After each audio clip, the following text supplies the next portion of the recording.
அப்போஸ்தலர் 3ஆம் அதிகாரம். ஜெப வேளையாகிய 9ஆம் மணி நேரத்திலே பேதுருவும் யோவானும் தேவாலயத்துக்கு போனார்கள். அப்பொழுது தன் தாயின் வயிற்றிலிருந்து சப்பானியாய் பிறந்த ஒரு மனுஷனை சுமந்து கொண்டு வந்தார்கள்.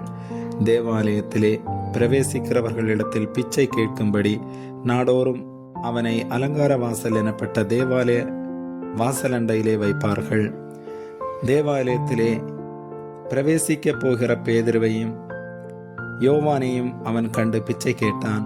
பேதுருவும் யோவானும் அவனை உற்று பார்த்து, எங்களை நோக்கி பார் என்றார்கள். அவன் அவர்களிடத்தில் ஏதாகிலும் கிடைக்கும் என்று எண்ணி அவர்களை நோக்கி பார்த்தான். அப்பொழுது பேதுரு, வெள்ளியும் பொன்னும் என்னிடத்தில் இல்லை, என்னிடத்தில் உள்ளதை உனக்கு தருகிறேன். நசரேயனாகிய இயேசு கிறிஸ்துவின் நாமத்தினாலே நீ எழுந்து நட என்று சொல்லி வலது கையினால் அவனை பிடித்து தூக்கிவிட்டான். உடனே அவனுடைய கால்களும் கரடுகளும் பலன் கொண்டது.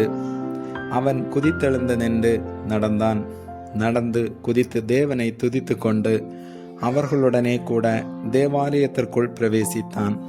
அவன் நடக்கிறதையும் தேவனை துதிக்கிறதையும் ஜனங்கள் எல்லாரும் கண்டு தேவாலயத்தின் அலங்கார வாசலண்டையிலே பிச்சை கேட்க உட்கார்ந்திருந்தவன் இவன்தான் என்று அறிந்து அவனுக்கு சம்பவித்ததை குறித்து மிகவும் ஆச்சரியப்பட்டு பிரமித்தார்கள்.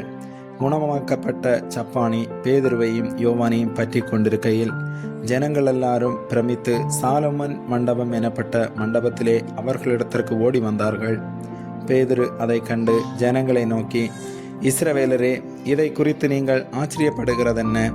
நாங்கள் எங்கள் சுய சக்தியினாலாவது எங்கள் சுய பக்தியினாலாவது இவனை நடக்க பண்ணினோம் என்று நீங்கள் எங்களை நோக்கி பார்க்கிறதென்ன? ஆபிரகாம், ஈசாக்கு, யாக்கோபு என்பவர்களுடைய தேவனாகிய நம்முடைய பிதாக்களின் தேவன் தம்முடைய பிள்ளையாகிய இயேசுவை மகிமைப்படுத்தினார். அவரை நீங்கள் ஒப்பு கொடுத்தீர்கள். பிலாத்து அவரை விடுதலையாக்க தீர்மானித்த போது அவனுக்கு முன்பாக அவரை மறுதலித்தீர்கள். பரிசுத்தமும் நீதியும் உள்ளவரை நீங்கள் மறுதலித்து கொலைபாதகனை உங்களுக்காக விடுதலை பண்ண வேண்டும் என்று கேட்டு ஜீவாதிபதியை கொலை செய்தீர்கள். அவரை தேவன் மரித்தோர்ந்தெழுப்பினார். அதற்கு நாங்கள் சாட்சிகளாயிருக்கிறோம். அவருடைய நாமத்தை பற்றும் விசுவாசத்தினாலே அவருடைய நாமமே நீங்கள் பார்த்து அறிந்திருக்கிற இவனை பலப்படுத்தினது. அவரால் உண்டாகிய விசுவாசமே உங்கள் எல்லோருக்கும் முன்பாக இந்த சர்வாங்க சுகத்தை இவனுக்கு கொடுத்தது. சகோதரரே, நீங்களும் உங்கள் அதிகாரிகளும் அறியாமையினாலே இதை செய்தீர்கள் என்று அறிந்திருக்கிறேன். கிறிஸ்து பாடுபட வேண்டும் என்று தேவன் தம்முடைய தீர்க்கதரிசிகள் எல்லோருடைய முன் அறிவித்தவைகளை இவ்விதமாய் நிறைவேற்றினார். ஆனபடியினாலே கர்த்தருடைய சன்னிதானத்திலிருந்து இளைப்பாறுதலின் காலங்கள் வரும்படிக்கும் முன்னே குறிக்கப்பட்ட இயேசு கிறிஸ்துவை அவர் உங்களிடத்தில் அனுப்பும்படிக்கும் உங்கள் பாவங்கள் நிவர்த்தி செய்யப்படும் பொருட்டு நீங்கள் மனம் திரும்பி குணப்படுங்கள்.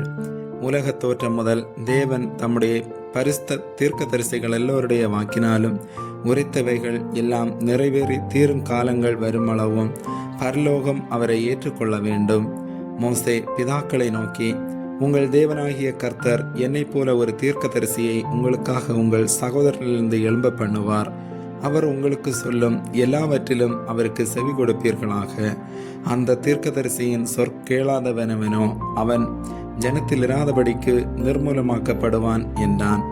சாமுவேல் முதற்கொண்டு எத்தனை பேர் தீர்க்க தரிசனம் உரைத்தார்களோ அத்தனை பேரும் இந்த நாட்களை முன்னறிவித்தார்கள். நீங்கள் அந்த தீர்க்கதரிசிகளுக்கு புத்திரராயிருக்கிறீர்கள். உன் சந்ததியினாலே பூமியிலுள்ள வம்சங்கள் எல்லாம் ஆசீர்வதிக்கப்படும் என்று தேவன் ஆபிரகாமுக்கு சொல்லி நம்முடைய முன்னோர்களோட பண்ணின உடன்படிக்கைக்கும் புத்திரராயிருக்கிறீர்கள். அவர் உங்கள் எல்லோரையும் உங்கள் பொல்லாங்குகளிலிருந்து விலக்கி உங்களை ஆசீர்வதிக்கும்படி தேவன் தம்முடைய பிள்ளையாகிய இயேசுவை எழுப்பி முதலாவது உங்களிடத்திற்கே அவரை அனுப்பினார் என்றான். ஆமேன்.